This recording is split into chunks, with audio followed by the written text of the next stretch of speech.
So I have been putting on the side like my actual easy duty, which is actually fucking reaction videos. These are been like actually quite fucking like functioning, working, being successful for the stream. So what does it mean? It means the world needs more of me fucking like watching stuff. What does it mean to you? It means nothing to you. It's fucking like 3:30 a.m. on a fucking well, technically it's fucking Saturday. So what does it mean to you right now? It means nothing to fucking no one. I'll even check if is there like anyone on fucking Discord. Yes, my fucking like people, my friends that actually live where right now it's actually the daylight. It's actually the daytime. So yeah, we need to react to stuff, and I actually have been putting down this fucking like reaction thing for a while. So we will do this, and we will actually fucking, yeah, we will actually like react to some more stuff. So yeah, yeah, this will be such a fucking break after what, 8 hours of streaming. So yeah, let me get into that right now. So browser. I think it's the. Oh yeah. So I still need to fucking set it up for it to be kind of like cool looking, but like who cares? It's a fucking. Okay, so the Ghostlands and the Ghostlands. Okay, so yeah.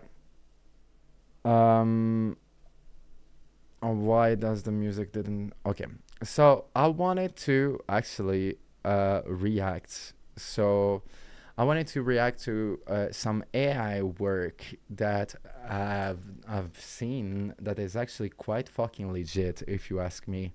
Who I am? My name is Vye. Yeah, I know.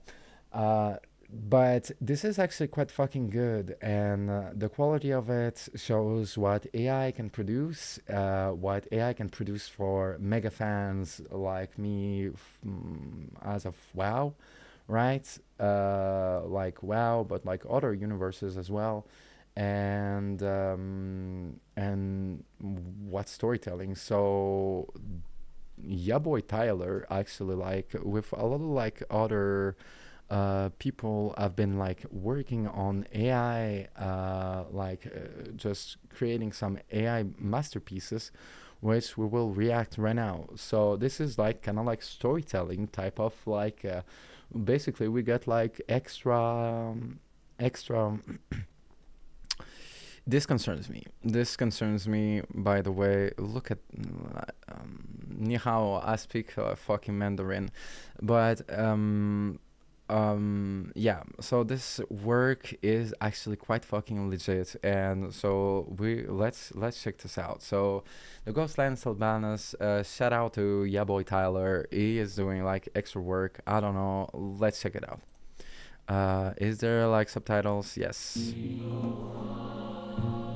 The Ghostlands refers to the southern portions of the Elvish Kingdom, which have not yet been reclaimed since the undead invasion. Once a radiant place, teeming with life and beauty, the Ghostlands have become decrepit. Their haunting forests linger perpetually in shadow.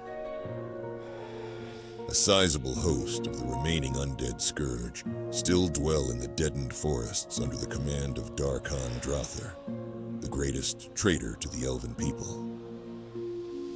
Furthermore, the plague of undeath has had adverse side effects on the local wildlife and uncivilized creatures, mutating and emphasizing their more monstrous characteristics over the course of the last several years. However, glimmers of hope can still be found in this darkened vista. Sylvanas Windrunner, the former Elvish High Ranger, and now Queen of the Forsaken, has established contact with her former compatriots in the Ghostlands. United, the Forsaken and the Blood Elves are set against ridding this place of their hated foes, both old and new, and reclaim what little they can from all which they have lost. The Ghostlands were once just another part of the sprawling Eversong Woods. The forests only claimed their new name following the Third War, in which the undead scourge invaded the Elven Kingdom and capriciously defiled, slaughtered, and tore their way through the hallowed woods. Most of the original settlements were obliterated during the invasion.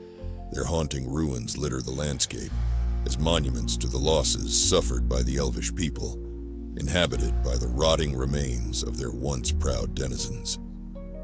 These days, the Ghostlands are covered in thick mists, which blot out the sky.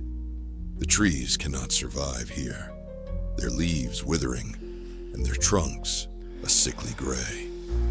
The coastline is foggy and polluted. The beacons from its lighthouses now shine only with the spectral essence of mindless banshees, and its beaches home to small eldritch creatures gibbering incoherently towards the endless night sky. The corruption reaches its pinnacle at the Scourge's southern bastion, known as Deathholm. Here resides Darkhan Drather, who betrayed his people and allowed the Death Knight Arthas into the Elvish homelands. Nothing grows in or around his citadel.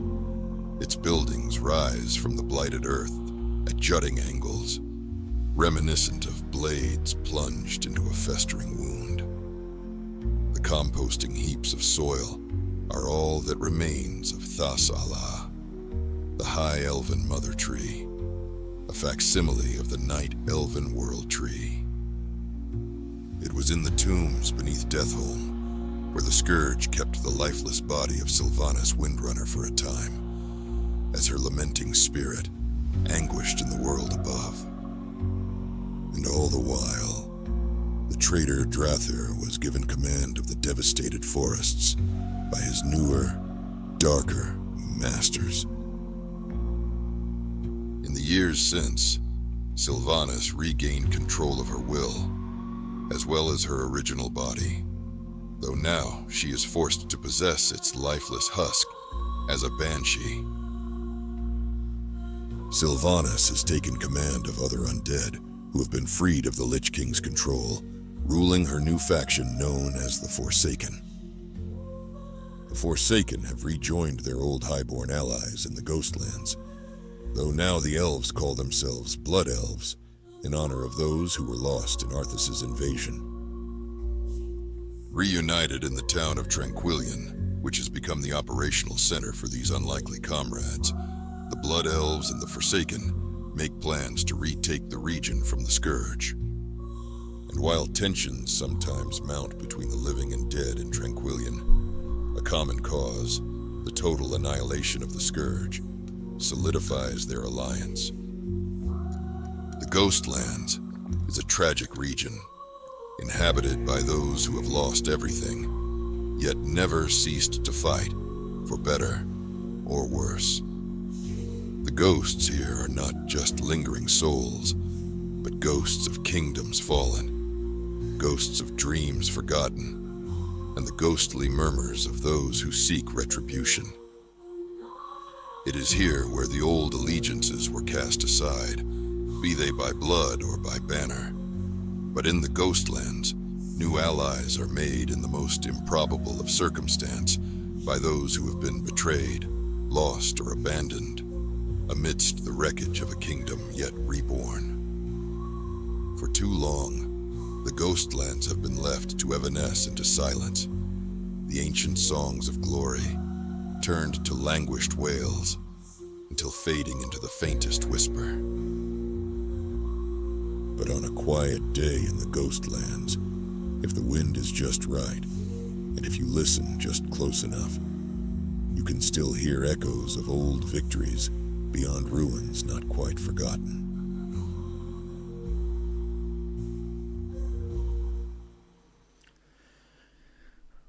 Okay, so um, so this is, I actually do not know how to really react to something that is really such a storytelling. But you can see that like I didn't pause like to fucking like say something during the fucking video. And you know why? Because it's quality. Let me show you. Let me show you like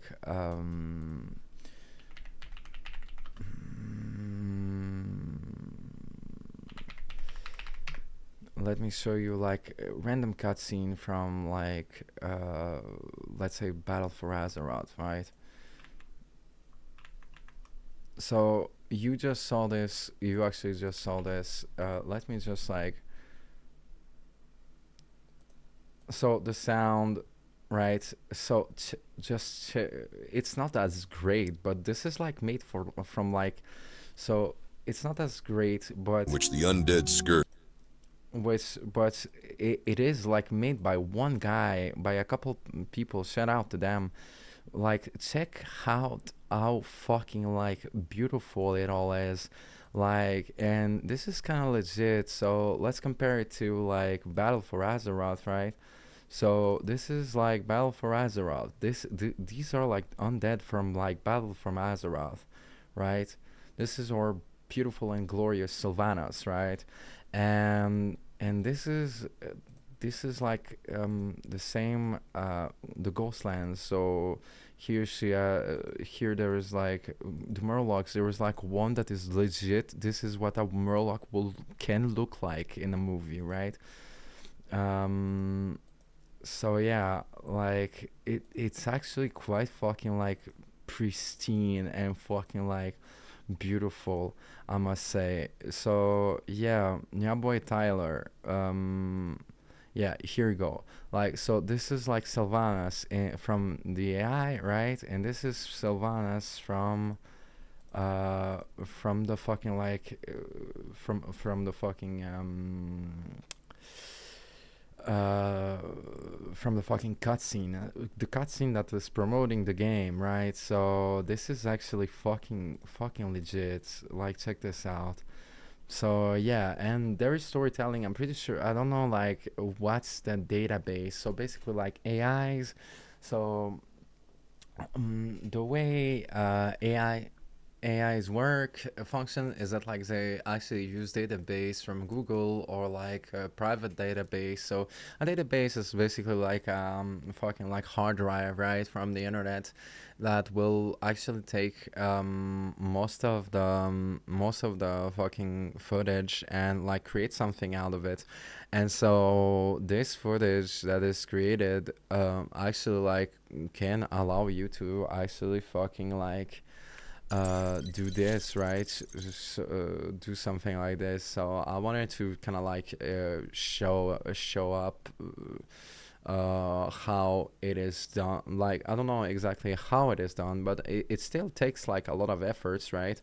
Like because you have to check the footage, because like there is like some footage that is actually like not quite as beautiful. Like, this is not the same Sylvanas as here, right? As but like it's still fucking like beautiful. And yeah, I gotta say, like, shout out to fucking yeah boy Tyler.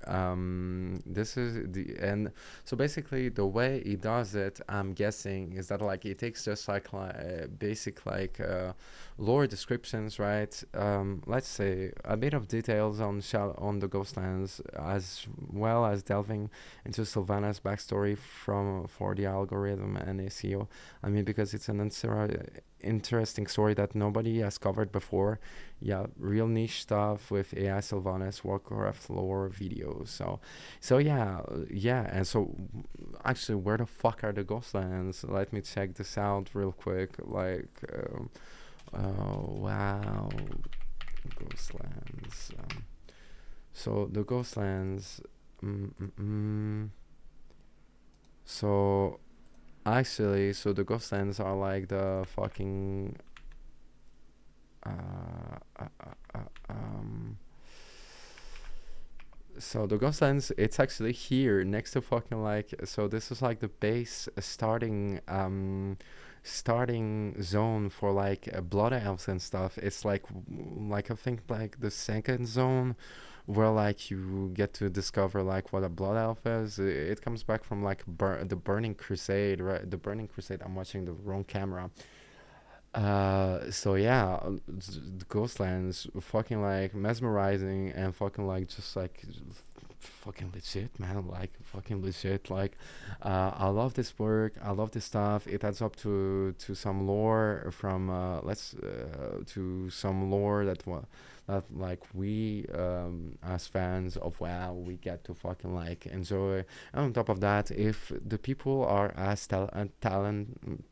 talented your boy Tyler, they will like actually like choose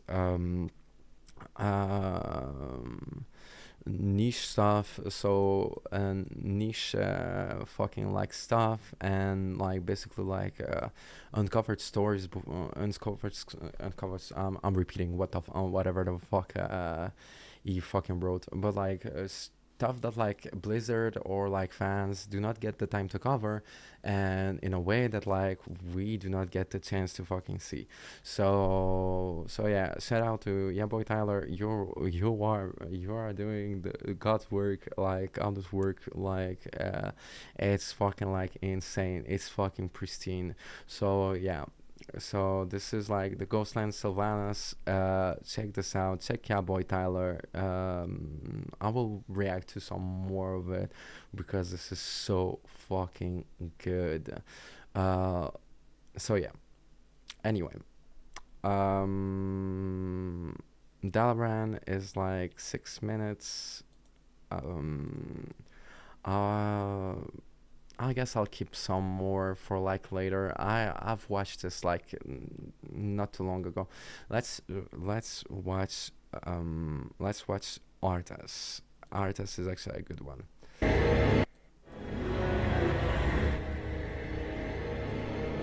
My son, the day you were born, the very So before anything, I actually don't fucking know. Like during like storytelling and stuff, type of videos, I don't want to pause every fucking minute to fucking and tell you, hey man, like check this out.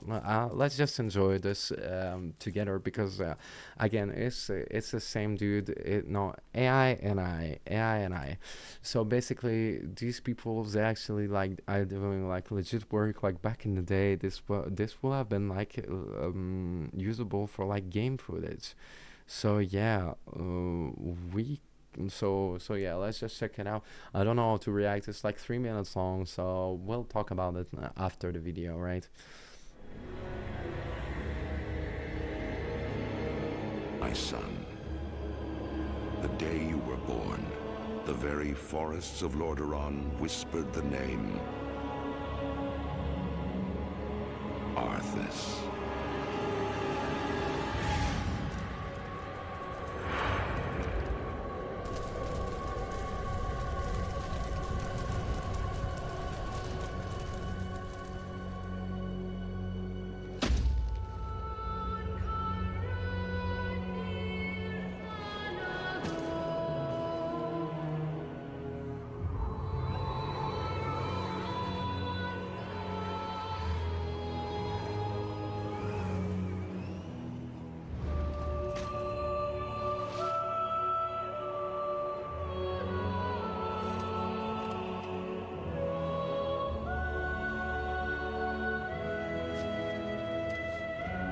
My child, I watched with pride as you grew into a weapon of righteousness. Wow.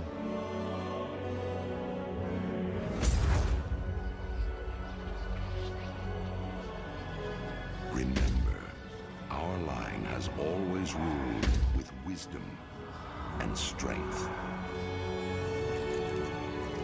And I know you will show restraint when exercising your great power.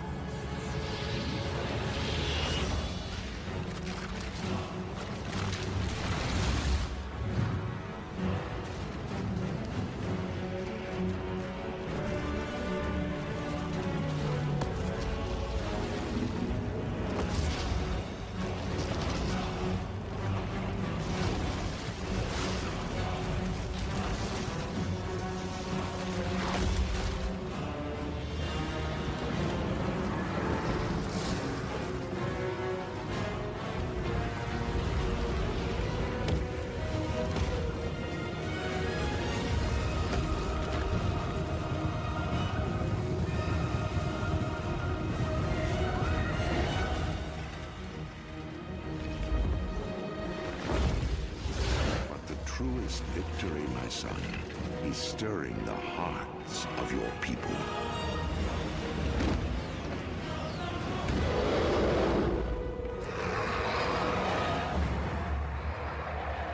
I tell you this, for when my days have come to an end, you shall be king. Wow.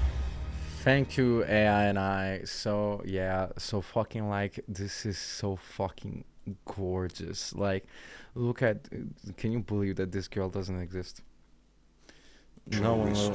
No one will fucking get to fucking like date her.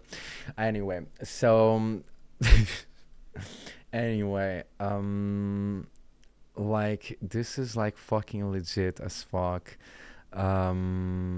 I will actually add this to my fucking like to my own like my own fucking like playlist. Where is it? Yes. So save. Yeah. Okay. So yeah, like this. Look at this fucking thing. Like, it is so fucking gorgeous. Like, they use like what is called like it's been like running around on TikTok, like running around, like it's been trending on TikTok. It's, I don't remember, dark fantasy, the dark fantasy, uh fucking like I can see that like there is like some of dark fantasy AI type of stuff, but like to give you an example, so this is like Jaina, right? Let me get like a Jaina fucking like cutscene, cinematic, just to fucking show you how fucking like pristine and fucking like gorgeous she is. She like Jaina cutscene, like don't she have? Doesn't she has a fucking cutscene? Wait, where? Jaina cinematic Balfrazara. Like, wait, what the fuck? She doesn't have fucking like. Wait, wait. Hey Jaina, what the fuck? Like, she doesn't have a fucking cutscene. Like Jaina, wait. Wait, Jaina doesn't fucking appear in a fucking like higher high level like cinematic like wait, Sylvanas, right? Because Mega Samp, right? Right, so Jaina never appears in a fucking like cutscene, right? Because like, yeah, right, so Jaina, right, cutscene, you search like Jaina Sylvanas cutscene, wow, right? And you get like Warbringers, but like Shadowlands, right? And like the in-game, but then you type Jaina, wait, you type Jaina, where the fuck there's like Warbringers, but Warbringers is different. Wait, my girl, my best girl Jaina didn't fucking got like a fucking cutscene. Hey Blizzard, hey what the fuck? Hey what the fuck? You forgot Jaina. She's been there. Like why didn't she didn't deserve the cutscene? I cannot fucking like. I wanted to compare that like. So this is Jaina from a cutscene. You get to see Jaina from a cutscene for the first time, on with me. Well, I do like no fuck that, like for yeah. So basically, like Jaina looks like this, right? This is Jaina. But like, see, so here you go. This is Jaina from a cutscene, because I wanted to compare just like I did earlier, but she doesn't have a fucking cutscene except Warbringers. But like this is like different. Like this is drawn out, right? So see, why did Jaina did to you, Blizzard? Hey Blizzard, why did my best girl Jaina didn't got like fucking cutscene? Like what the fuck? Like, isn't she cool enough, bro? Jenna, I hope you. It's been like we've been knowing you for like so long, and you never appeared in a cutscene. How? What are the odds of that? What are the odds of that? Like, so she never appeared in a fucking like cinematic, like, in a fucking like what the fuck, like, but everyone did, right? So wait, so well, fucking like justice for Jaina, bro. Like my girl, my best girl deserves a fucking cutscene. What the fuck?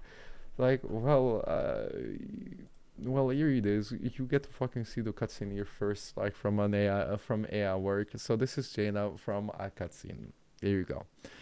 My girl Jaina, best girl Jaina. Here you go. Like, why did it? Why did it forgot you? Hey Blizzard, why did you forget Jaina? Anyway, anyway.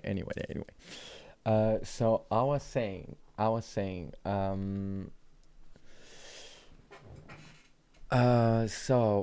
Yeah, so you get to discover like so much stuff. Yeah.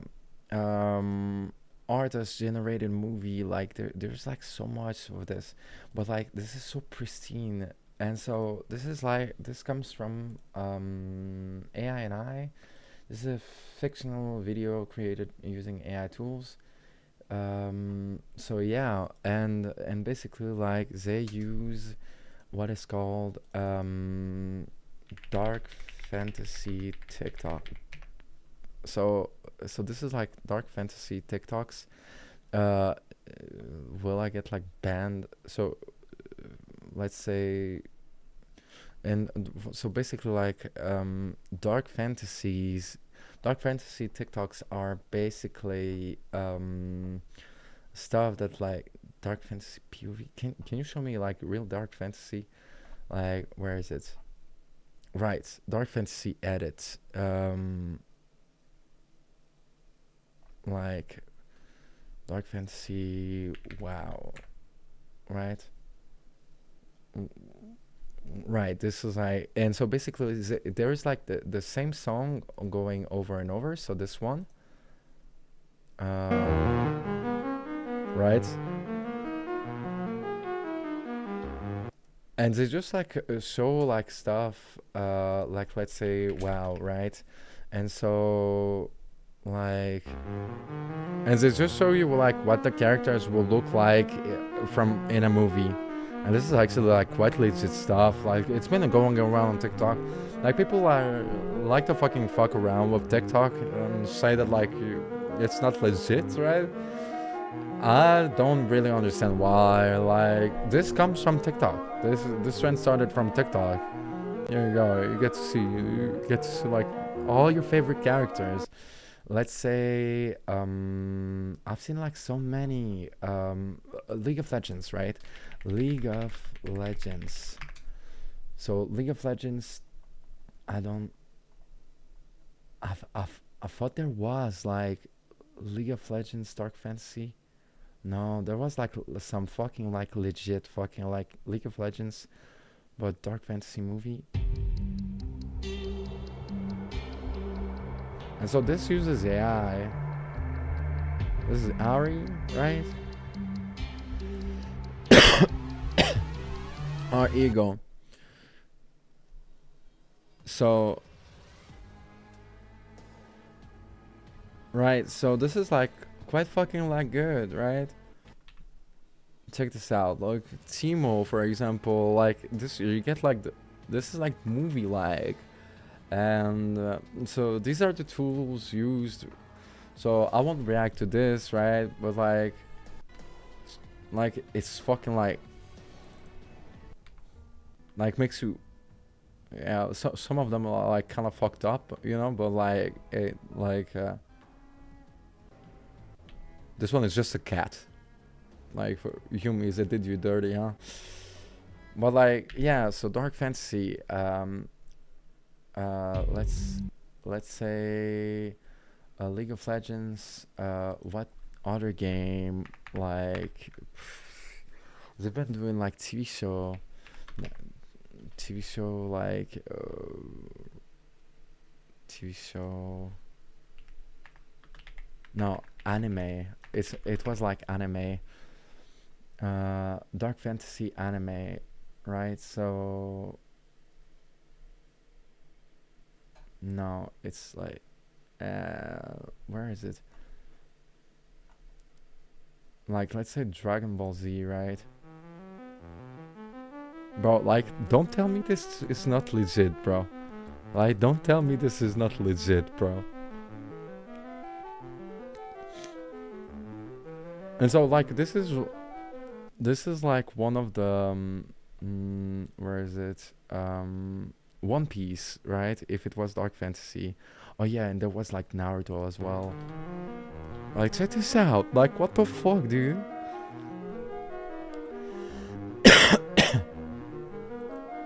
Like,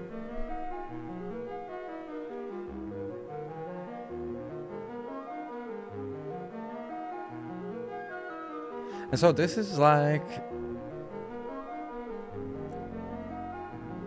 yeah. So one, I think there was like Naruto as well.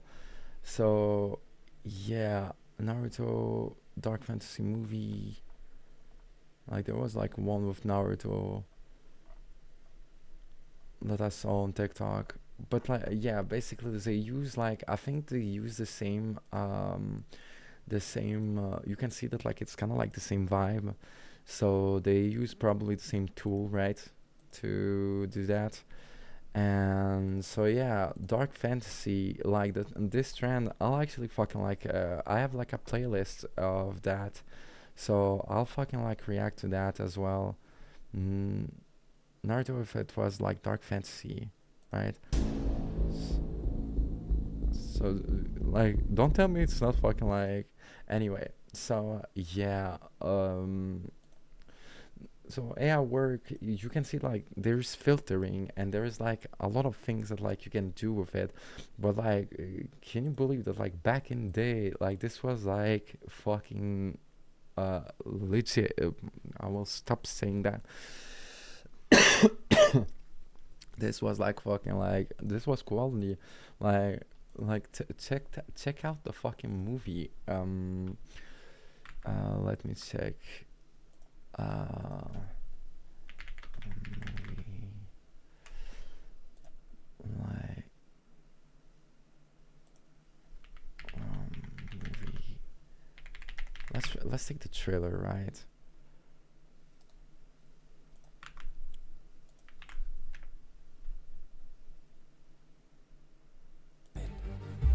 These beasts.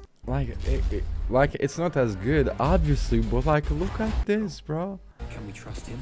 And this was made by like a small team that like was using AI. So fucking like, just like if you're out of like lore cinematics, there is like a small niche, a small like specific like playlist, like group of artists. I'd call them artists, like are actually like working on that. And if you're out of like lore videos, and if you're done with like someone just like talking to you, telling you, hey man, let me like tell you about like fucking your favorite game, actually check out the fucking like check out the fucking AI videos. Maybe you'll find some fun in this, right? So yeah, this was like this was kind of like the yeah. Ooh, let me just this was it for like, I won't fucking like to spend like an hour today reacting to AI stuff, because like it's good, but like just so I don't fucking like okay, so I wanted to react to this one. So when I first started like um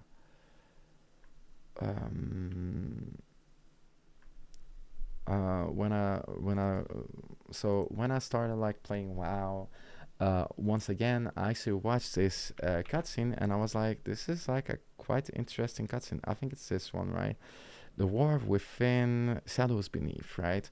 I'll need to fucking like see if I remember. Um, I'll just like check the name because like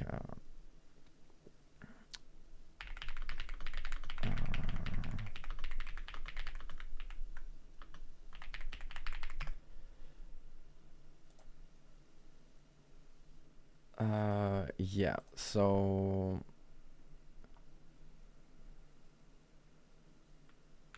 so when I watch this cutscene, actually, it sounds like kind of dumb, kind of like to react to this cutscene after playing the game and after enjoying the game. I've been I've been enjoying my time playing WoW so much. Thank you, Blizzard, for like this fucking like awesome game. I'll have to fucking like talk about it like more in the future, but what an awesome game. What a fucking awesome expansion. I've been having so much fun. But anyway, so um let me just, so when we started, like when we see this cutscene, not this one, actually we do not know the characters yet. It's just like kind of like this mysterious kind of like type of storytelling, and I was like surprised because like they made it like lifelike, you know, like at this point, like Xanathath, I can see what an elf looks like or what a Nerubian looks like, thanks to Blizzard, and it's actually, and actually also like the War Within. So maybe I'll react now. I'll just react to this one. So I will just like let it play and just like I want to just like rewatch it as I know the characters, right? So because back in the day when I watched the cutscene like everyone else, we didn't knew who the fuck were these people, right? So let's watch it now that we actually completed the story, completed the campaign, and that we are like liking, disliking, hating, loving some characters. So yeah, let's just check it out.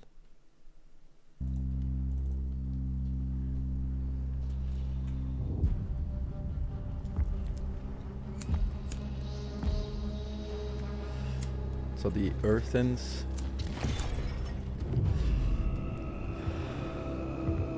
This is Freyrin. Freyrin.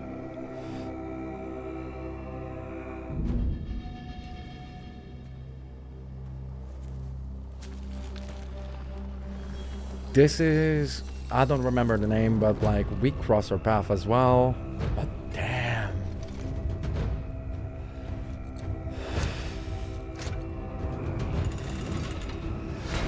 And this is the high speaker, I'm pretty sure. Wow.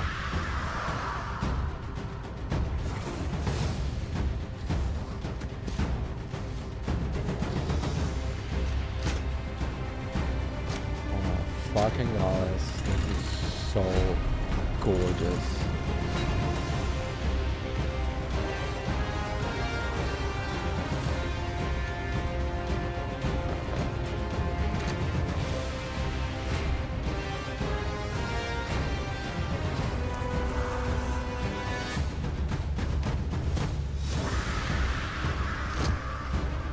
Wow.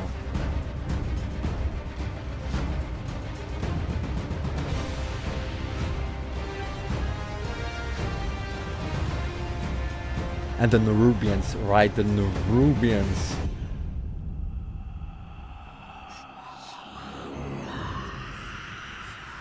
So this is what a real life Nerubian will look like, actually.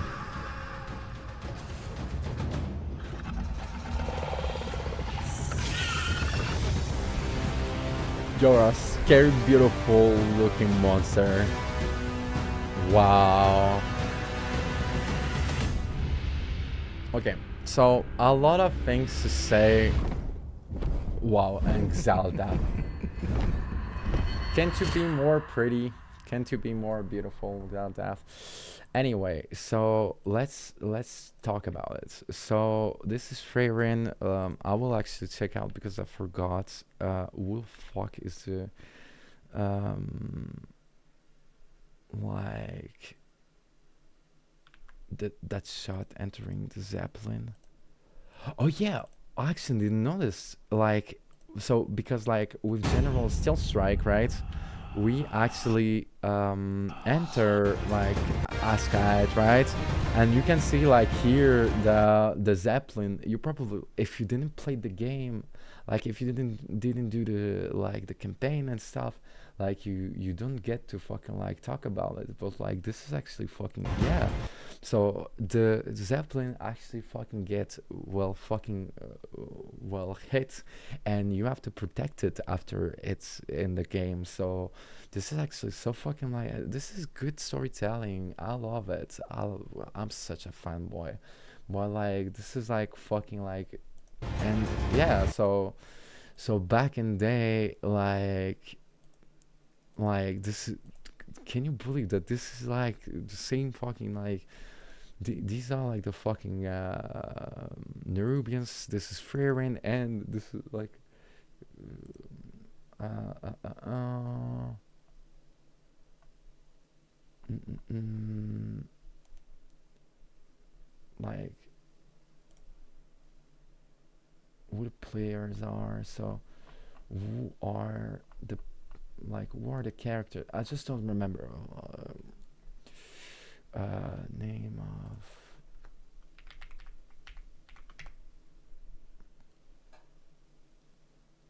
like it was like the troll that like, but like can you believe that like so basically you get to see what the fuck a troll looks like, like it's until you fucking like see that, because uh, Farron, like as much as you are like a cool character, like she is so cool though, like, and we get to fucking like see what the fuck is going on, right? But like you get to see what the fuck, and so you'll tell me yes, but the first cutscene, right? Oh fucking wow, like uh you get to see the characters, but you let me just show you like real quick. mm, mm, mm, right, so I don't know if you, maybe it's just me, but like you get to like, so this is like not lifelike, okay? So there's like a small difference. So let's compare it like the dwarf here and the dwarf there. Where is it? Right. So technically the dwarf, like check this out, like this is like you could tell yourself that this is a place that exists, like compared to here where it's like at least for the dwarf it's okay, for the elf it's okay, but like I don't know, like here like the fucking, it was like well made enough, but like I don't know, maybe I, I here like this is not like lifelike, this is like you can see, you can feel the 3D. Here you go, like you can feel the 3D, that's the difference, like you like while in here like this is like already like a step forward, and like you can see that like it's clearly like already like a motion picture, like on this one. It's quite like the fucking blast, and like getting to know like the characters like Ascad. So this is what Ascad looks like. It doesn't seem so basically like in WoW, like every game, like a city like the city of Threads is not as big as it will be in real life, right? Sadly, maybe someday we'll get like games where like it's like the full size, right? But like technically you can see that like there is like millions of people on the of the Rublians living and prospering in the city of Threads, right? And but like this is what it will look like, right? And so now that like so this is Escaed, this is like this is like the awakening the machine, right? From Gundargas, right? Like this is actually how is it called? Wait, I think that like no, I think that like this is Kazalgar. Kazalgar? Wait, let me check the fucking map.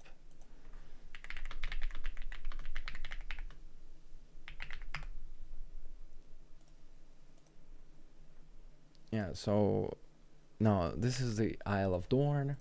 So this is the Isle of Dorn, right?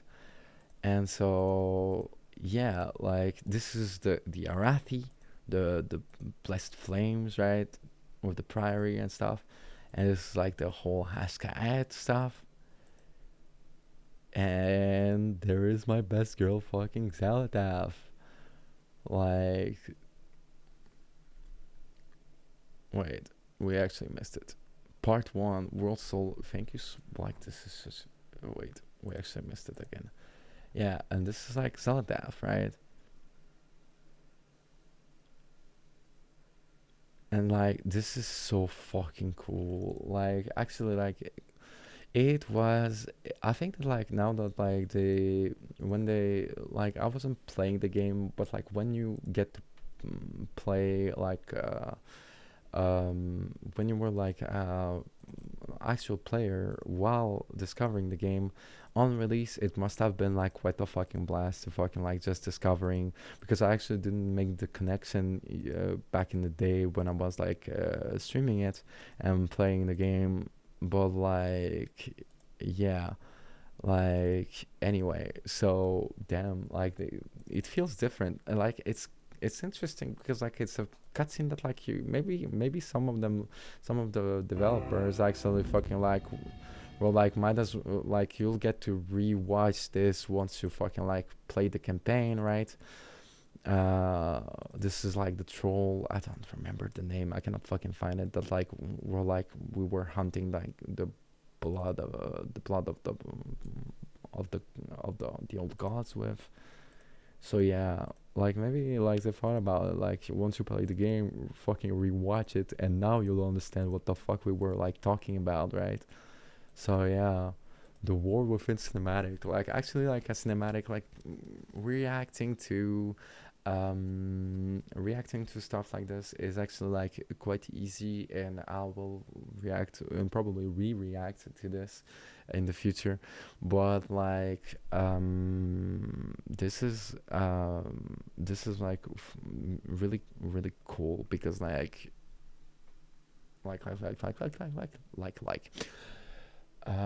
because you actually have a purpose to actually rewatch it, just like rewatching it once you have done the story, once you have like once the game got released. And so yeah, I wanted to fucking like just like watch it like yeah well exactly for the reason that it's just said. So yeah, the war within fucking like great expansion, fucking like let's go. So anyway, yeah, let me I like other things lying around, so let me just this is done. mm, uh, mm, mm, mm.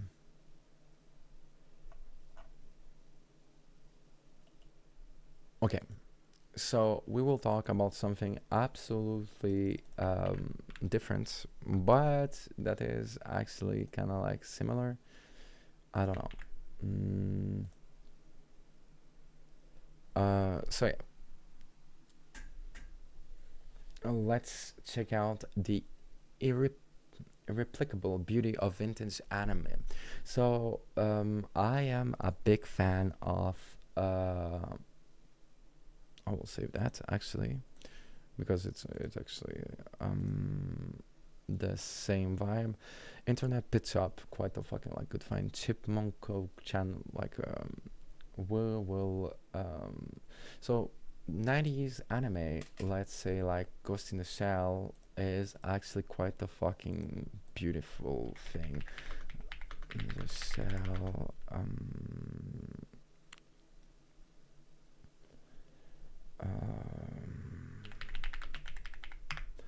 so yeah, there is like a certain like beauty to it.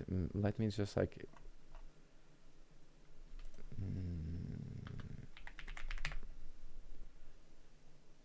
Like there's like a certain, maybe it's a palette of colors. So, but like there was like this, there was like Ghost in the Shell, there was like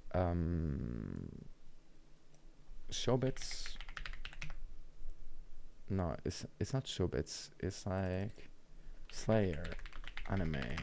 Showbits is also like no Slayers. Slayers Revolution.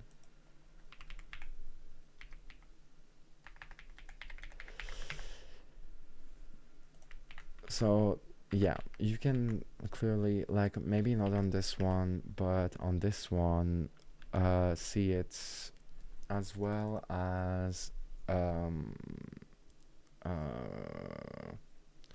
Love Hina, maybe. Nah, Love Hina was already like, watch me being a simp. Like, who the fuck didn't watch this though? Probably a lot of people. Let me maybe let me think about it. Well, Dragon Ball Z, fucking Dragon Ball Z, right? 90s. Like it had like a certain color to it, right? Like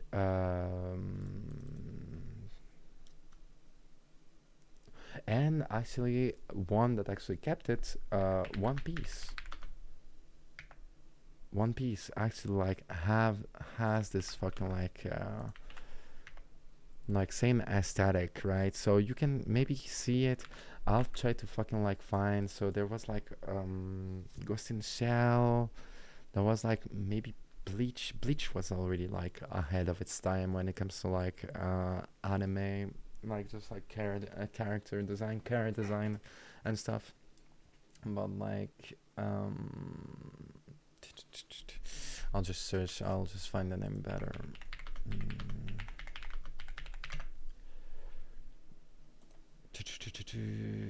Hunter x Hunter, right? Hunter x Hunter. Like I just want to find like something that is not as cartoonish, just so you get the vibe. Oh yeah, actually, Cowboy Bebop.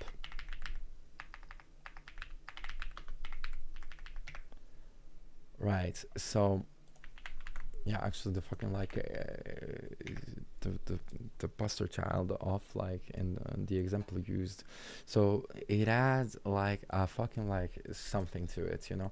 That changed now. It's like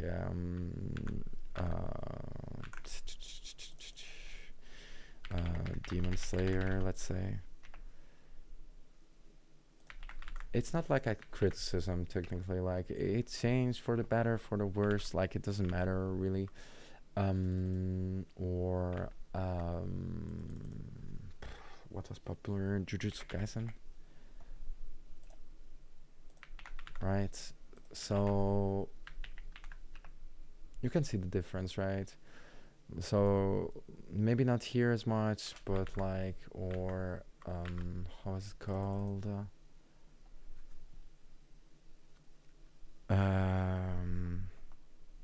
Like it became different overall. Chainsaw Man, yeah, Chainsaw Man. Basically the new big three, right? So yeah, something changed. It has it is like a new type of like storytelling or free run, right?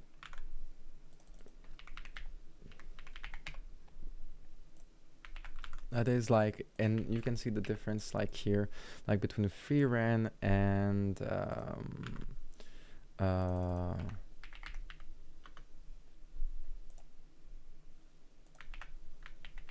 and Cowboy Bebop. Like you can see clearly like the change in the choice of colors, for example, that is like really more light. Well, here it's like more like claustrophobic, I'd say, you know.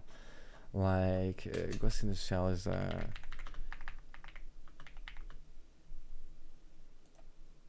like is also like another one that like you don't see it, but like you can feel it. Like for me it was like always Ghost in the Shell that was like quite the fucking like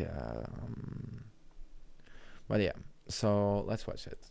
The irreplicable beauty of vintage anime from Chipmunku-chan. Let's check this out. Wonder to believe that. You know, it's nothing short of a beautiful wonder to believe that these few frames would give birth to all of this. Okay, so I will just say this. Anime, like manga, actually is 200 years old. It started during the, I don't know when the fuck is the Edo era. Let me just check this out real quick.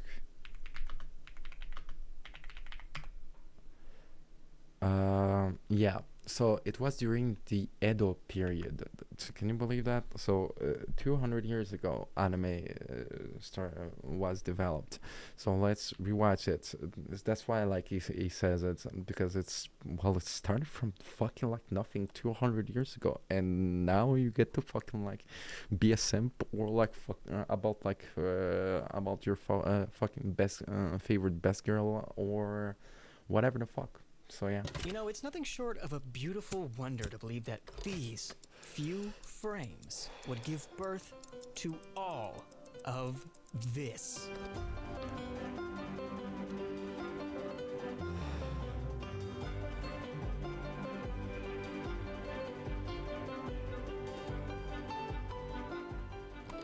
Dude, what is it about older anime that looks so nice? I think to me it's the soft, fuzzy lines, the monochromatic color schemes, and the beautiful Yeah, exactly. Like and basically, yeah. watercolor backgrounds. Tell me you don't want to live there.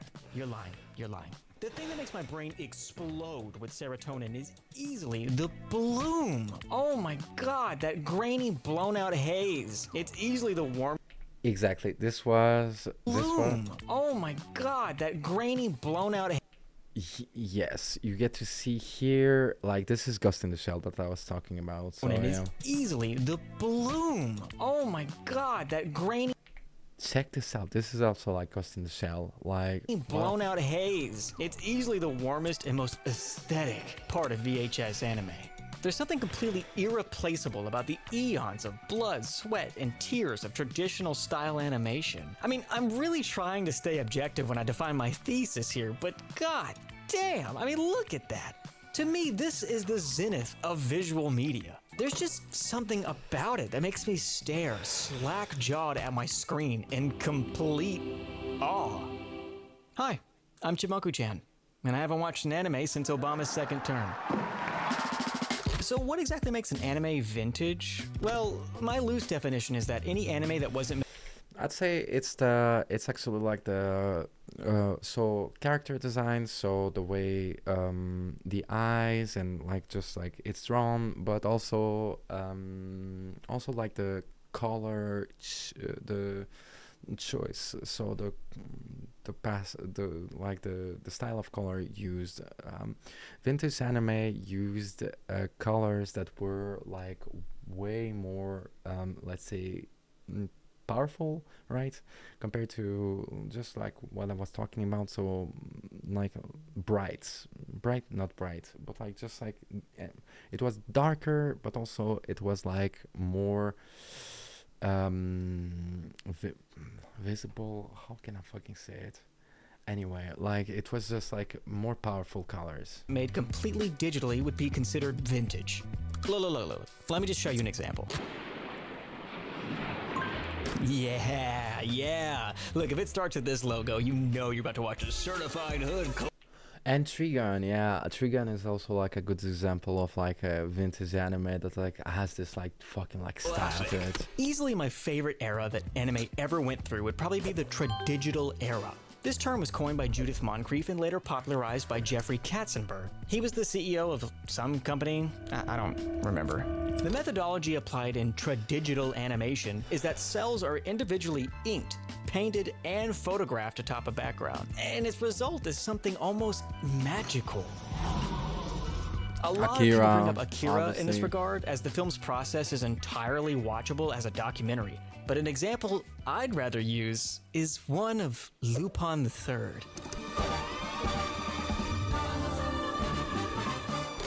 I love Lupin! All of me and my homies fucking love Lupin! The movie that does best what I'm talking about is 1987's The Fuma Conspiracy. There's so many shots that I can name that I think are gorgeous, and they make my limbic system light up like a Christmas tree. The movie has the widest color palette, like, ever. Outdoor scenes are airy and warm. Yeah, so that's was what I was talking about, like basically like the color palette. That's what the term that I was searching. It's a color palette that they were using. Also, like the rhythm, I think that like now is you can allow yourself more like creative like liberty, but yeah. Warm, and tense indoor shots have the most bleak and oppressive color harmonies known to man. And funnily enough, I actually really enjoy the glow that a tape's natural aging gives to animation. I find that these flaws give a lot of character to a film or a I think that like there is like something, maybe I'll try this out once I get like like some money laying around to just like buy a fucking like VHS TV and just like watch the fucking old anime on the fucking VHS itself. Maybe not. show, specifically in the line quality and colors. And chromatic aberration may be an aesthetic choice now, but back then it was just a limitation of the medium. And I'm biting my fucking knuckle trying to stop talking about the color bleed and how good it looks under direct light. God! That being said, there are a lot of passion projects out there right now, specifically restoring older media with 4K scans of its 35mm film. What immediately comes to mind for me is Patilro's Stardust Project and Kaneko Video's achievement at preserving the film. They've done a fantastic job of not only scanning it at such a lossless quality, but even revising the English sub, making this... And technically, like, so he talks about like the English sub. Like the problem was actually accessibility because like people, the voice actors were not like bad, but like they were not understanding like kind of like what the fuck anime was about. So because of that, the fucking voice acting, it was you just watch the sub or no, yeah, subtitle or nothing because they were not understanding kind of the vibe, the mood, the wave of anime. Now they do, so now you can actually watch like, let's say, Free Ran, Shadow, like Jujutsu Kaisen, or like all of these animes in dubbed, so with like English voice acting, and I actually prefer this. I will actually say it like dubbed anime. So it's been a while dubbed anime. You're kind of out dubbed anime, subbed anime. Dubbed anime, you're kind of in. Like, I gotta admit, like, I've been watching like Free Ran in dubbed, and it's actually better. I cannot stand anymore. I cannot stand anymore fucking hearing Japanese people talking over well, technically like non-Japanese characters. So some of my favorite animes, let's say like Ghost in the Shell, are in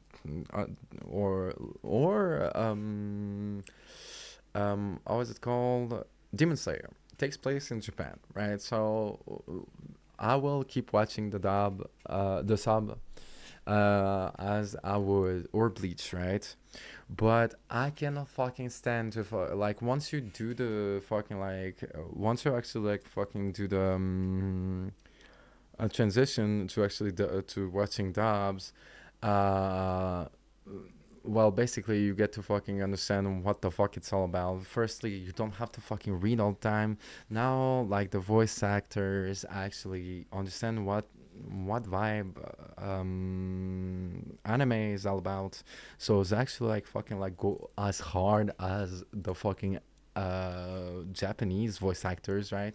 And basically like you don't have to fucking like read. And I actually felt a disconnect where like I was trying to fucking watch Rerun. I tried twice, and it's actually quite the beautiful anime, and I wasn't able to fucking follow. And then I was like, why not watch in dub, because I'm tired of like reading, I'm tired of like hearing. And I was like, bam, like something actually happened to my fucking mind where I was like, she's an elf. She doesn't fucking talk Japanese. Most likely she talks in English. So let's fucking like, it actually makes sense, and it actually fucking like makes all of it just like it just connects. And like now the voice actors are like way better than they were like before, because like they didn't understood the vibe of anime. They didn't understand what the fuck it was, because it's anime is a form of like storytelling, like any other, right? So yeah, so is Freeran best girl? Yes, she is. But is Freeran best girls or best girls? I have to fucking watch the seasonal fucking releases, but most likely. But in any case, subs against dubs. If it doesn't fucking takes place in Japan, dub all the way. Dub all the way. Dub all the way. Fuck you if you fucking think that subs prevail, subs are better. Like I think that like dubbed anime is where it's at these days. So I don't know, because like there's like a vibe to it, there's like something to it that like subbed anime cannot fucking do anymore. And it's also like being able to connect, because like the characters actually are not like most of the times fucking Japanese, and the actors go hard, the actors fucking go hard.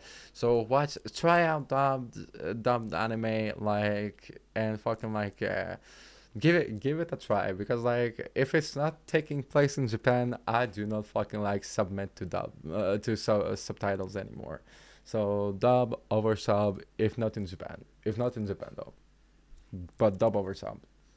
Maybe this will change as well, I don't know, we'll see. Anyway, so yeah, anyway, let me just get back to whatever the fuck I was doing. So yeah, we were actually reacting. An extremely easy watch, which can't be said for every anime at this age.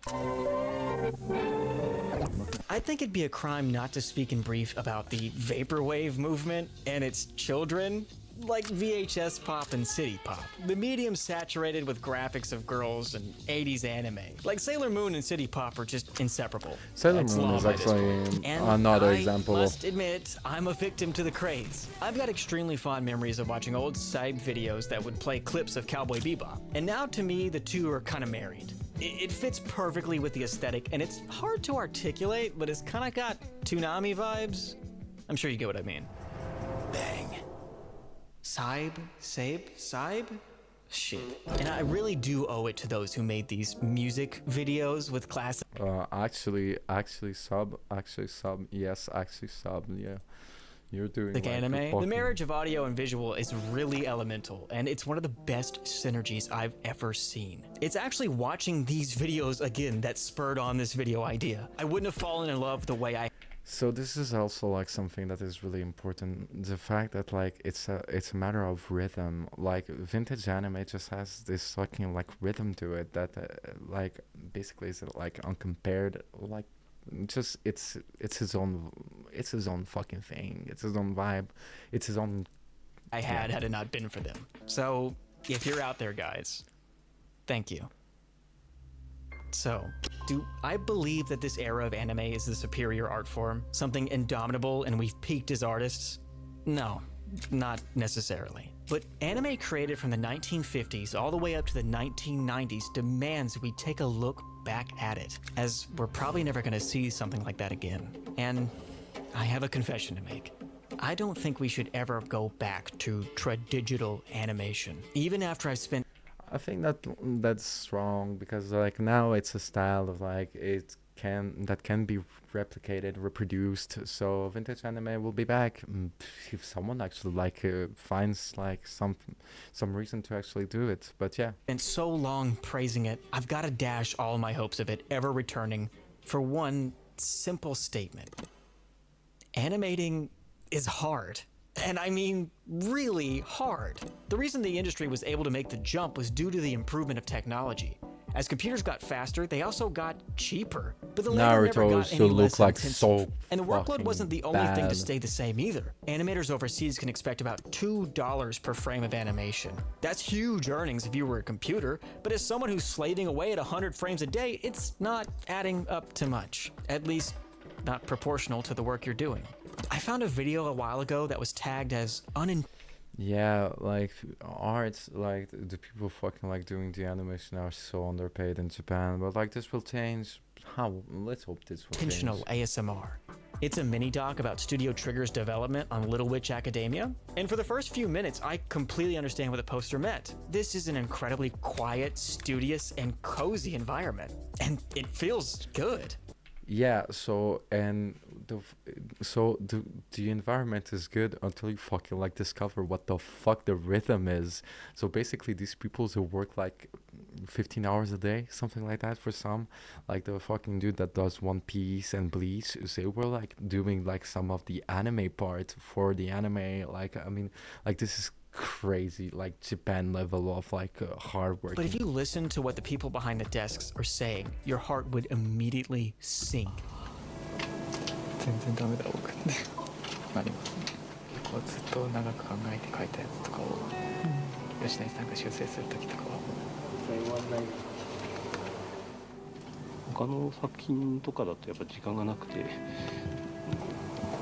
トータル So because like there is also like this fucking like thing about anime where it's like they need to like no, now it's not the case anymore as much, but like back in the day the anime, so the manga get released, it becomes like a fucking like it becomes like popular, right? It trends. Well, you got to fucking like make the fucking the manga becomes popular, it trends. You need to fucking make the anime, and you need to make the anime fast for the new release, so seasonal release ASAP, or else it fucking dies. And even like people such as the mangaka of like One Piece, Naruto, like fucking Bleach, right? They were like struggling because of these deadlines. 1週間とかかかって何秒のカットでしたっけ4秒12ですね Like even after being successful, so this is kind of like also important. バーンってバーンってそう報われてほしいですね It's just not fair. These guys are making some of the best in the field, and they're treated like dirt. And if this is happening with Studio Trigger, what's happening to the little guys? So this actually changes because Free Run best girl, because Free Run get best girl indeed, because Makima best girl, because best girl all the way, and because basically like actually Demon Slayer and all the stuff actually becomes like big, and now it changes with what's going on. But back in the day, like there was no hope. It took like fucking 15 years, 20 years, 40 years, but now we are getting somewhere. It's an industry that like didn't existed before. Like think about it, like there is like 3D animation, right? Like Toy Story, like what was it called? Another like fucking like Wall-E, or like fucking Disney, right? Like Disney, like let's say like fucking Frozen, right? But like before there was no fucking like industry behind it. Now there is an industry, so now it's paid off, but it took some time, and it took a lot of fucking fans. I don't know. It's food for thought. The documentary closes out with director Yo Yoshinari being asked of what he thinks of the new animators, the people he's been working with for such a long time now. Does he like them? They were like so much working that like does he like them, bro? Like my friend, it's more does he knows them, because the dude basically doesn't sleep, they do not sleep as well, and no one knows what the fuck life is about if not like drawing. So もうちょっと付き合い長くなんないと Uh, あれか I'd have to spend a little more time with them to know exactly, bro. Friend, exactly what the fuck I was saying. Exactly what the fuck I was まだ saying. ちょっと若干交流不足というか得て Come to think of it, we mainly communicating through drawings. They send like fucking like echoes, コミュ like ニケーション取ってないので small messages. I think that clip speaks entirely for itself. I'm sure by now it's obvious that I detest the work culture of modern anime, solely for the stress upon the working class to create it. I think modern anime has a bright future in front of it, and I certainly don't think it's going anywhere. But I'm hoping that the work ethic, along with traditional anime, can live as a relic of the past. And one of these we can look upon more fondly than the other. So, to all the countless years of work and those timeless classics. Was it worth it? It was worth it. Was it worth it for the fun? It was mega worth it. Mega worth it. Mega worth it. I love you. You're gorgeous. And I can think of no more a poetic and beautiful end for you. Thank you. Damn. This was actually like quite fucking legit. This was fucking legit.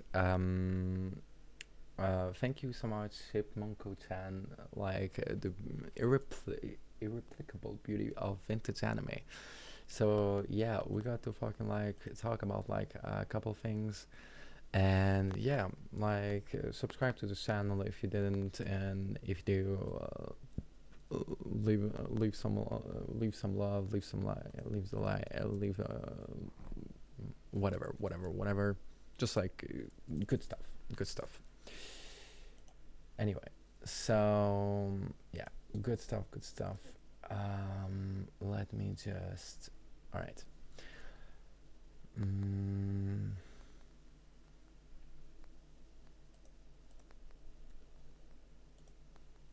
Do I go for like,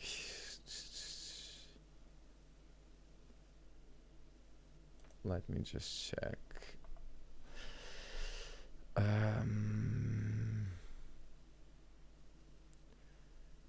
So do I go for like some more?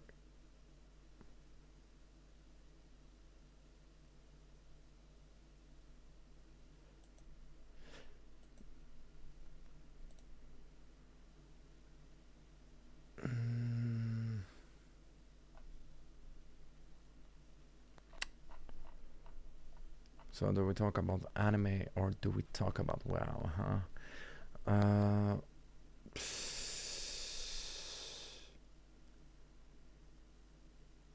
I guess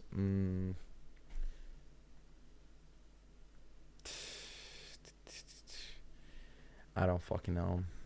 Let me just check how long it's been. Oh, it's been fine. Okay, so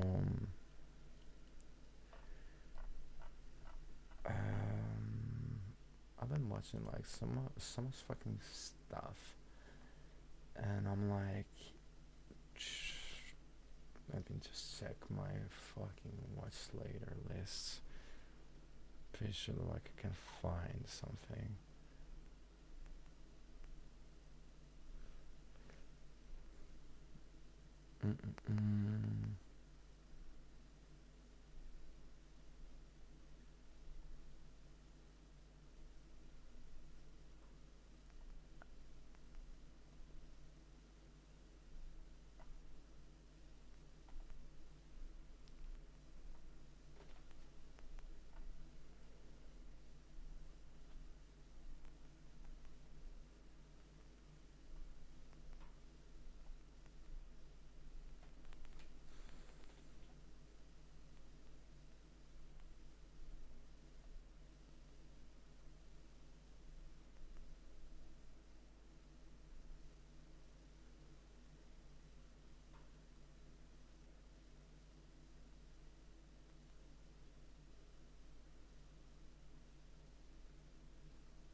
Why not? Since we're in the vintage anime, why not react to some music? So let's see if mm, mm, mm.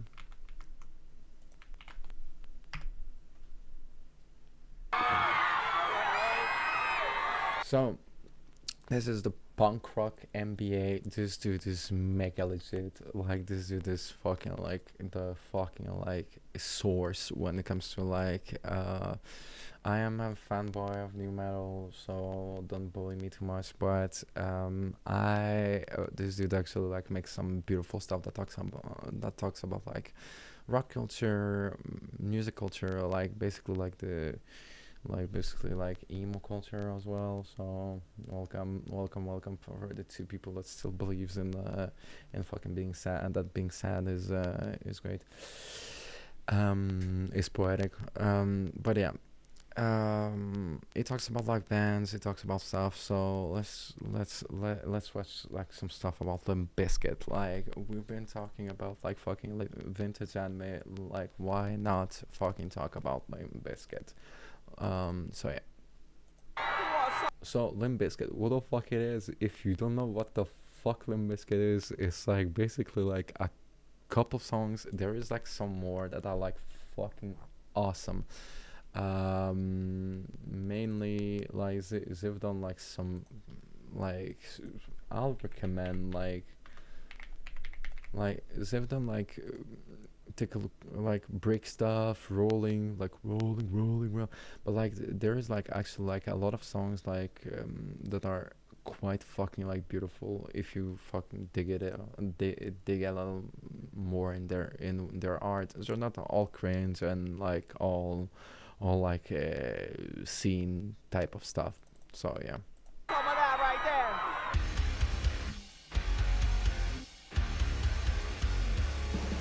What's up, everybody? I'm Finn McKenty. This is the Punk Rock MBA. And if you told me back in 1999 that Limp Bizkit would be one of the most important bands in all of rock and metal, I would have looked at you like you had three heads. Because back then, there was no band that was more hated by the music media than Limp Bizkit. But now, it's a different story. Nu metal was the absolute peak of metal in terms of its mainstream appeal. And it's insane how like new metal actually stayed within like the same kind of mood. Like people just like back in the day, people love and hate new metal as much as they did back in the day. Usually like let's say like some like let's say death metal like gets some hate and then it gets some love, and people are like, maybe we should have not judged these people, right? Because they just like do music, right? They're just a bunch of artists.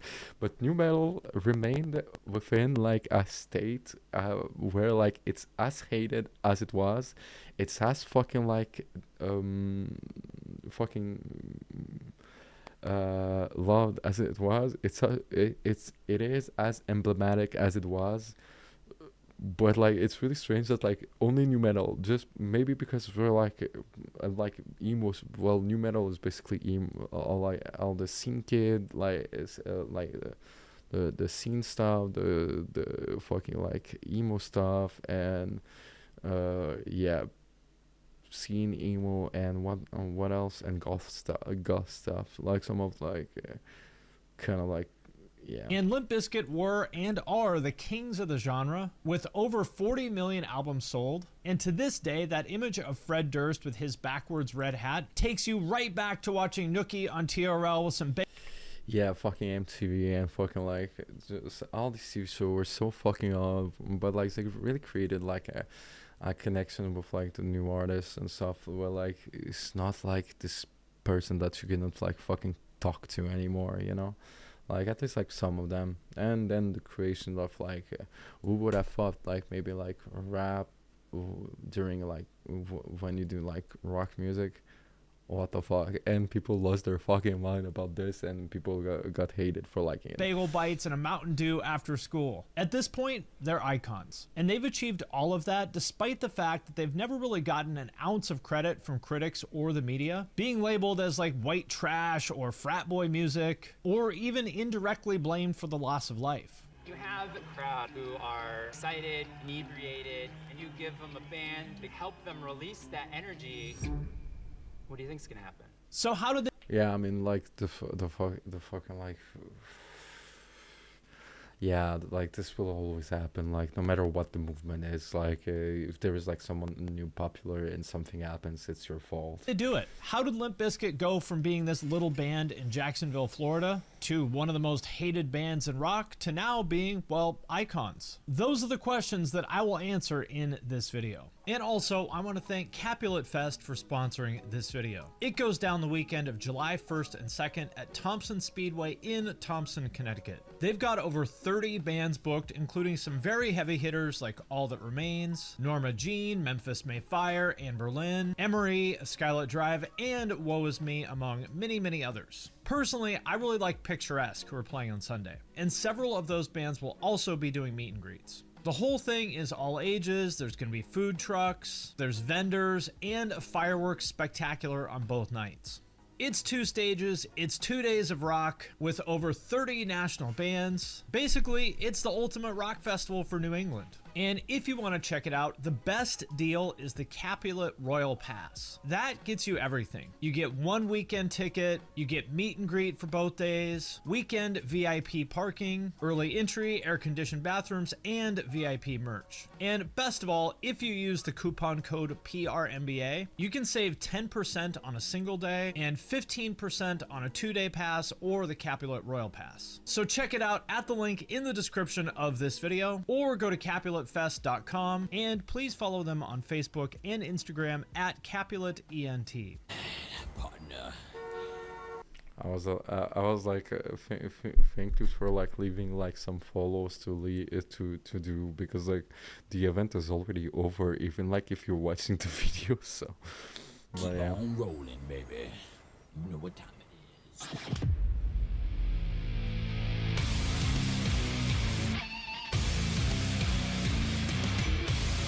I will see if like my fucking channel will But get to fucking answer like all those questions, get fucking like nuclear striked with like DMCA if I listen to the if I fucking like have this on my fucking like React channel. I need to start at the beginning. The idea for Limp Bizkit started out way back in the early 90s when Fred Durst's life was kind of falling apart. He had just gotten discharged from the Navy, he broke up with his daughter's mom, and was working for his dad's landscaping company. And he had the idea of starting a band that combined metal and rap, which back then was a really fresh idea. So he went around the Jacksonville scene and recruited all the best people from different backgrounds. They started out playing local shows and quickly started drawing crowds based on their stage presence and also Fred's incredible sense for marketing.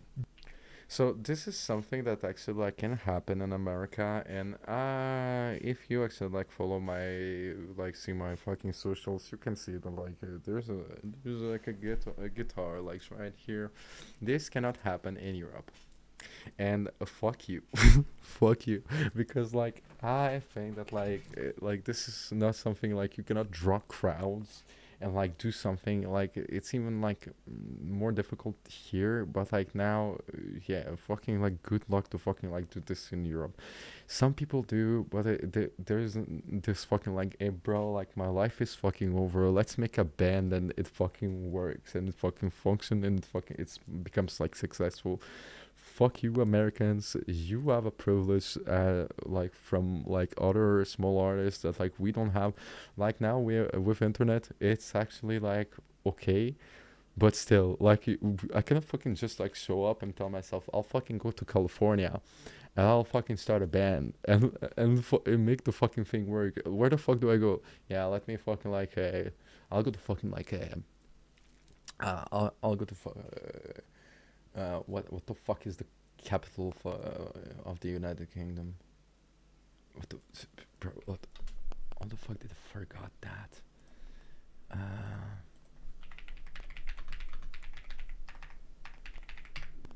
Like, let me just go to fucking London, and like I'll start a fucking band, and like I'll show them, I'll fucking like show these people like what the fuck it's all about, you know? Like let me just go like to Paris and like start a fucking band, and I'll show them like I'll go for like even like I don't know capital of Denmark. Capital of them. Let me just like show. Let me just go to fucking Copenhagen and fucking like show them what the fuck like music is all about, you know?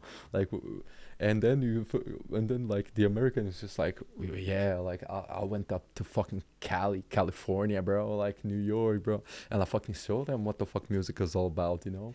I fucking show them. Like, we can't do that. Fuck your like American privilege, dude. Like, some people just want to fucking like do rock shows, dude.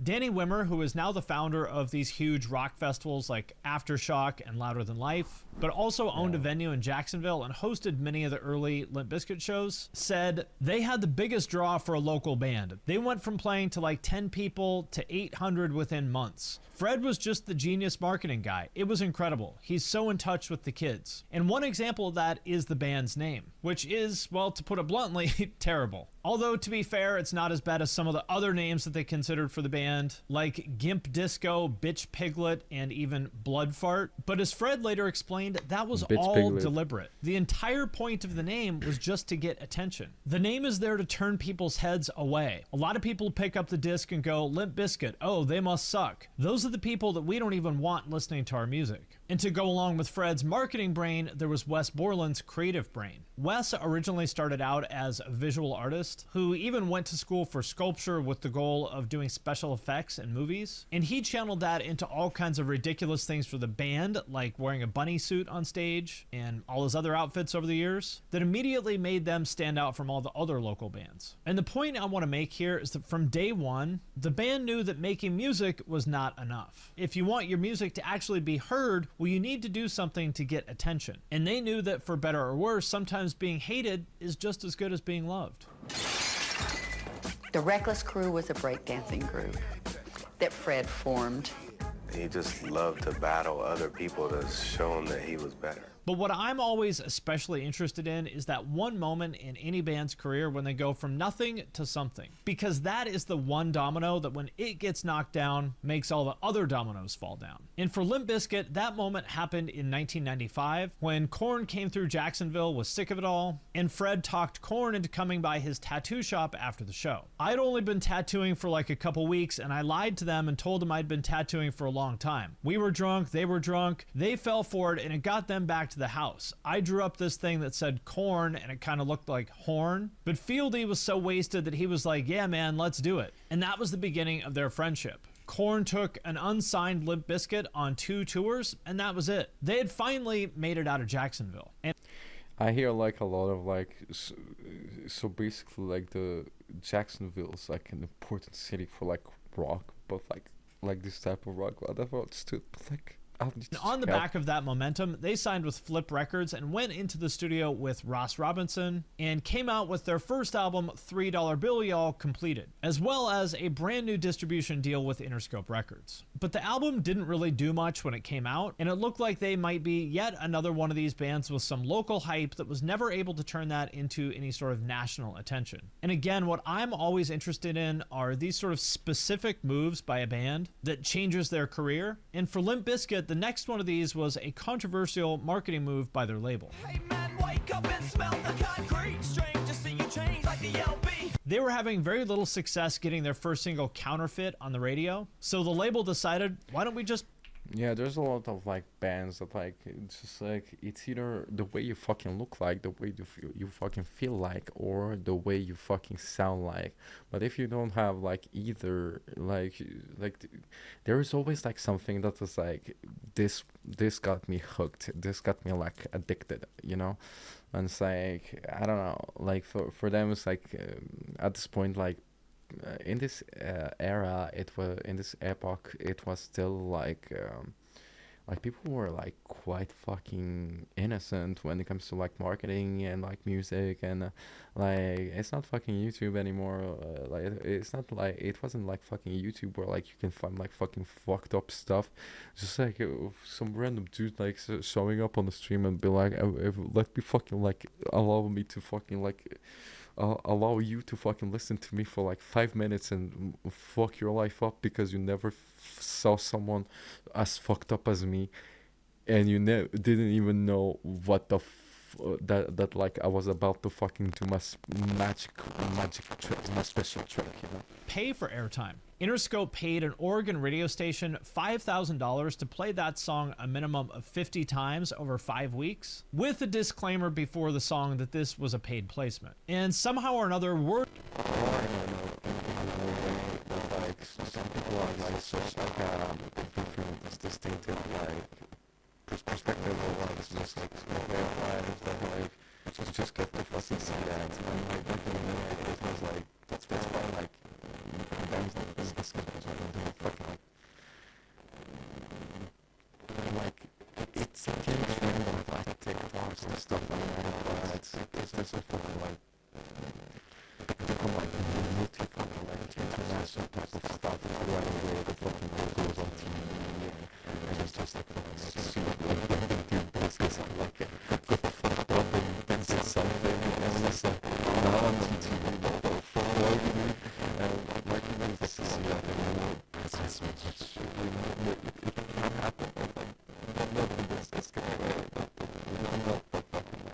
word got out that they had done this, and it got a ton of negative coverage in the media. To a lot of people, it kind of felt like this was pay for play, and they didn't like that. But ironically, all this just gave Limp Bizkit what they wanted all along, which was more exposure. And it was yet another sign that for Limp Bizkit, maybe the best thing was actually to be the band that everybody loves to hate. And all the work that they'd put in was about to pay off with their first real hit, their cover of the 80s classic Faith by George Michael, which was the third and final single off of $3 Bill, Y'all.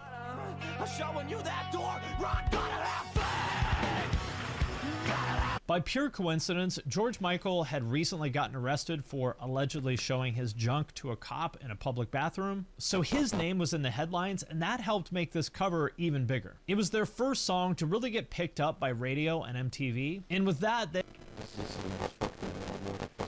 had finally arrived as a breakout band. And once again, the common thread was pissing people off. As Wes Borland said, what we've heard from George Michael's people is that he hates it and hates us for doing it. He apparently really despises it. Their next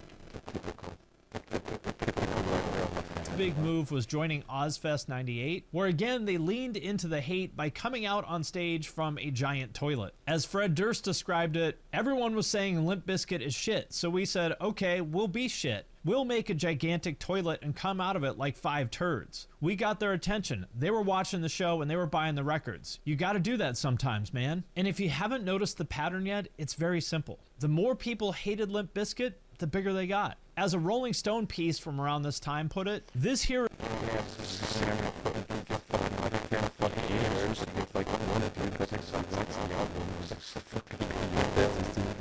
Rock's redheaded stepchild, the rude, crude combo that discerning listeners love to hate. The lightning rod for much of the hostility is Fred Durst, 66 inches of tightly wound cracker with a scrappy goatee, steely blue eyes, and a free-floating belligerence. And counterbalancing all of that was Wes Borland, the artsy, kind of creative side of the band, who even the biggest Limp Bizkit haters seem to recognize as a really legitimately talented musician who also had much less of an antagonistic attitude, as well as DJ Lethal, formerly of House of Pain, who again pretty much everybody recognized as a really talented, chill guy, and whose DJing added a genuinely innovative creative element to the band. And with Faith blowing up, they went out on the Family Values tour with Korn, Ice Cube, Rammstein, and Orgy, a tour that was one of the most defining moments in nu metal, before getting to work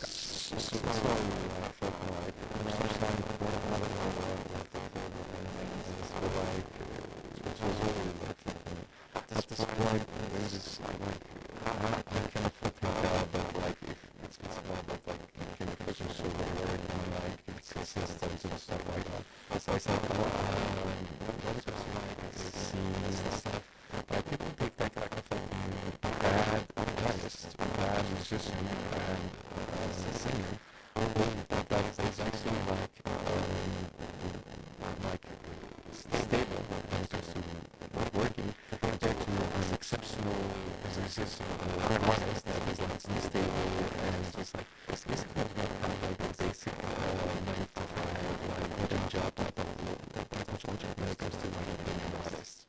So yeah. On their second album, Significant Other. And their mission with this album was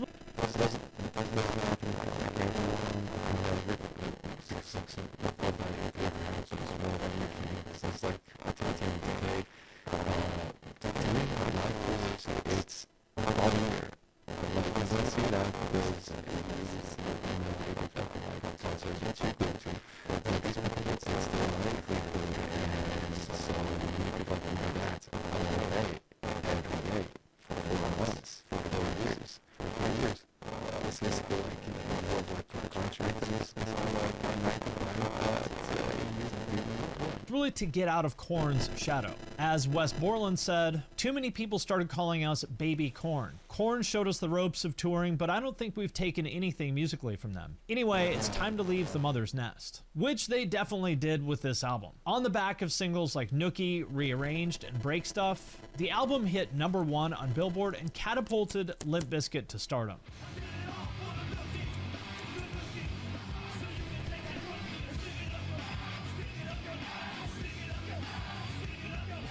They were all over MTV and the media, and by 2000, they were every bit as big of a band as Korn. And once again, controversy was the vehicle that made Limp Bizkit bigger and bigger and bigger. First, there was their beef with Slipknot after Fred apparently said that Slipknot fans were the fat, ugly kids. Limp Bizkit, somebody in Limp Bizkit had the audacity to say to one of our good friends, who's a very reliable source, that Slipknot fans are nothing but a bunch of fat, ugly kids.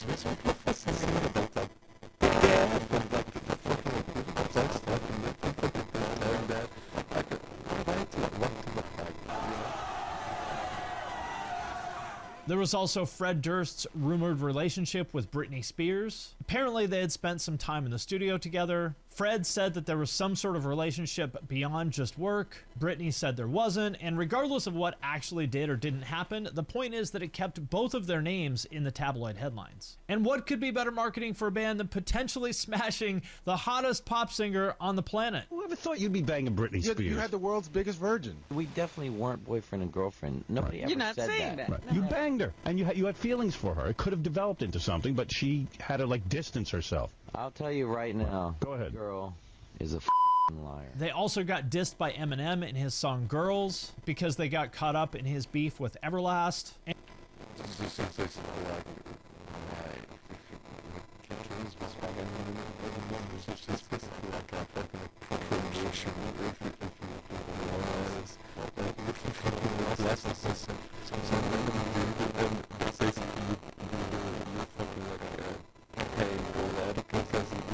And remember, DJ Lethal was in House of Pain with Everlast. The reason that I dissed him is because when all the beef with Everlast was going on, right, they wanted to jump in the middle of it. They wanted to jump in it with me and take my side, right? Fred Durst is like, yeah, man, write me some shit, bro. I'll say that shit. And then DJ Lethal, man, I hate Everlast, man. He's a... So we set up the studio time. The day I get to the studio, Fred pages us, yo, I got a toothache, so I don't think I'm gonna be able to make it today. And DJ Lethal says he doesn't know how he feels about doing the song because he's still cool with Everlast. So I'm thinking, all right, if he's still cool with Everlast, then why was he telling me he hates him? And even though it was a diss, still it's the same dynamic. Eminem was at the time the hottest up-and-coming rapper on the planet, and to even be dissed by him was great marketing for Limp Bizkit. And another controversy that kind of fueled the narrative that Fred Durst is this aggro frat boy douche is the Korn song All in the Family, where Fred and Jonathan went back and forth playfully dissing each other, including, unfortunately, calling each other the F slur several times.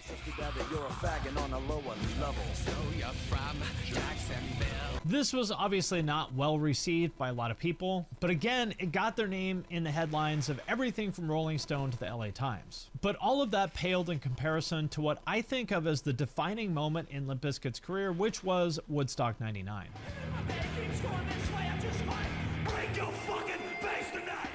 as we've probably all seen, their set on the second day of the festival was pure chaos. That iconic shot of people crowd surfing during their set on a piece of plywood really sums it up. I actually did crowd surfing during my life. I saw some of the clips and nothing like fucking like prank, but like it's just like being like a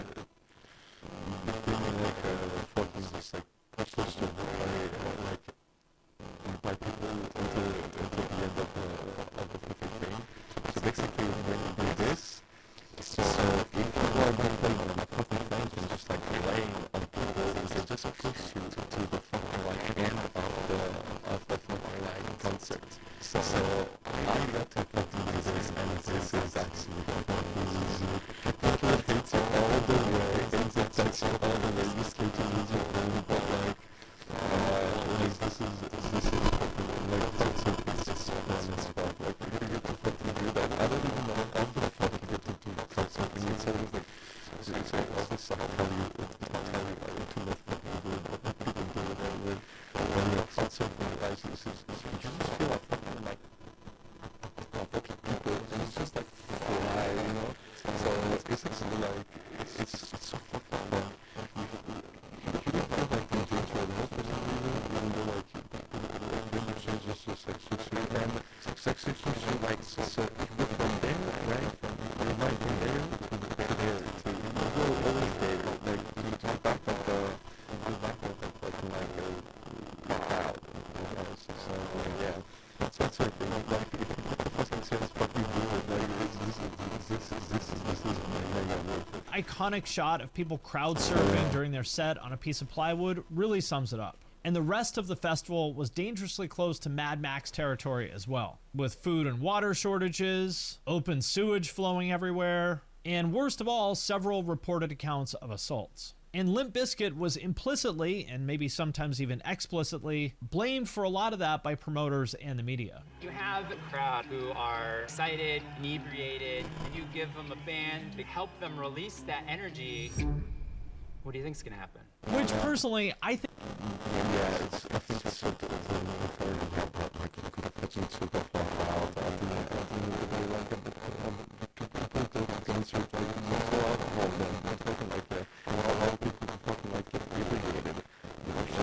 I think is totally unfair. It's the promoter's job to hire security, provide bathrooms and all that, not the band. Fred Durst's job is to put on a show, which is exactly what he did. But either way, the fact of the matter is that Woodstock 99 was an absolutely massive moment in pop culture that got tons and tons of mainstream media coverage, and Limp Bizkit was at the center of all of that. And I think Fred probably was genuinely upset by that coverage, because, I mean, who wouldn't be upset about being accused of all those things? But once again, they used it as marketing. The whole video for their song Rearranged is about them being on trial for... And so it's basically like when this happens, like in like fucking this out and like when this happens for like let's say like legitimate reasons, like because like bad reasons to feel bad about things you already like to fucking immerse yourself with hate, you know, like it's actually quite fucking like I used to think to do like self fucking you and just like for these alleged crimes at some unspecified concert that clearly is Woodstock 99.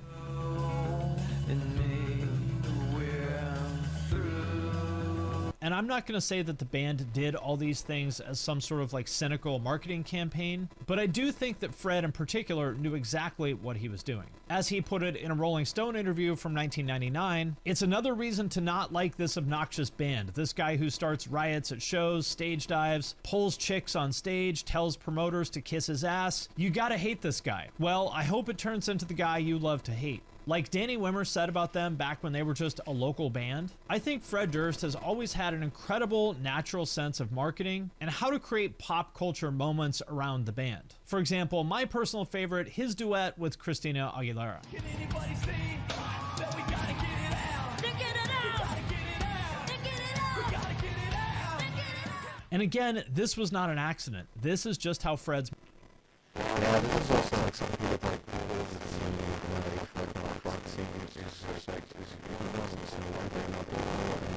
this is the Genesis, stuff like that, complicated, something fucking like cool. Like, lose yourself to it, and just to actually, how it would, it's just like, fucking, awesome scene, like the bouncing,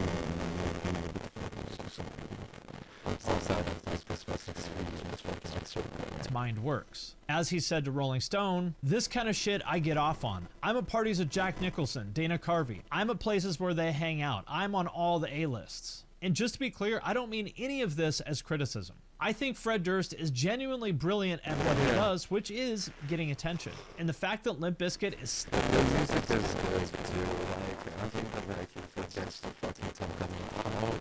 Some of the music I still listen to fucking some of it. Like Limp Bizkit has like a lot of things to fucking like. And if you actually like take the time to fucking listen, it's actually like quite fucking like beautiful. What else? It's just like fucking like it's just really good, like so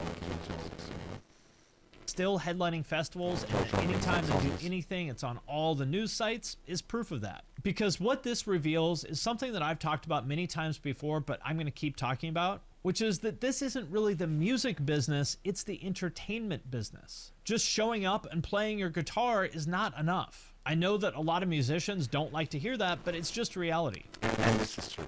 This is like where like some people who that was like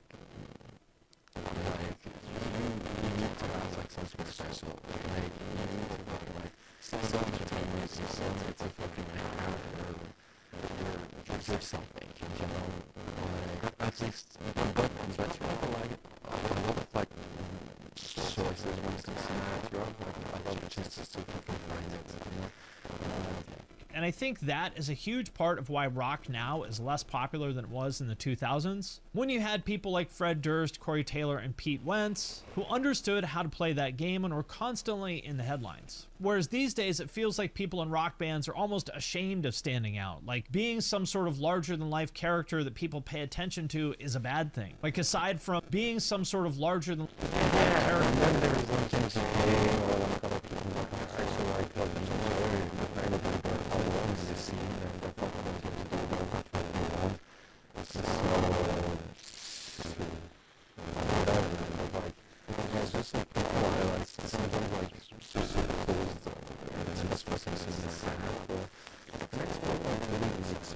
that people pay attention to is a bad thing. Like, aside from a few people like MGK and Ronnie Radke, who you can say what you want about their music, but both of them are obviously huge stars, putting up the numbers to prove it. Other than them, it seems like everybody just wants to go on stage in jeans and a t-shirt, like some guy that just walked in off the street, and never say anything controversial. And with that kind of attitude, can we be surprised that rock has fallen off in popularity? So regardless of what you think of Limp Bizkit's music or Fred Durst as a person, personally, what I think the rock world needs right now is very simple. We need another Fred Durst and more Limp Bizkits. All right, my friends, that does...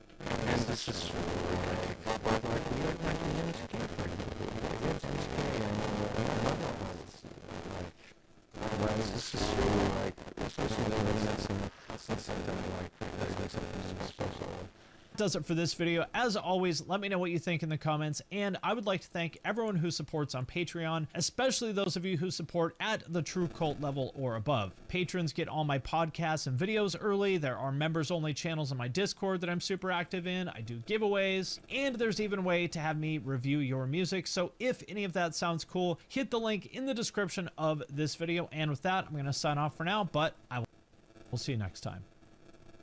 Yes. Only channels in my Discord that I'm super active in. I do giveaways. If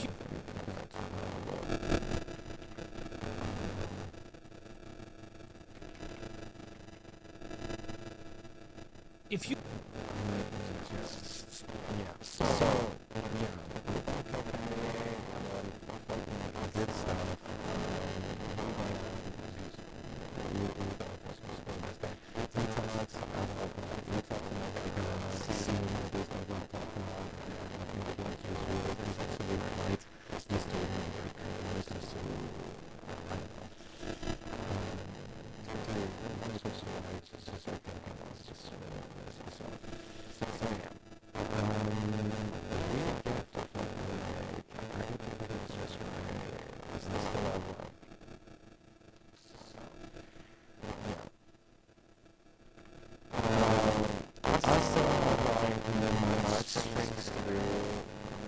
It's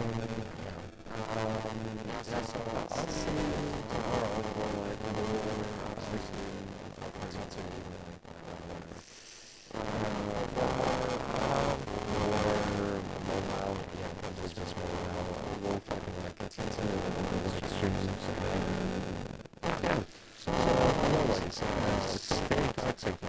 It's so toxic.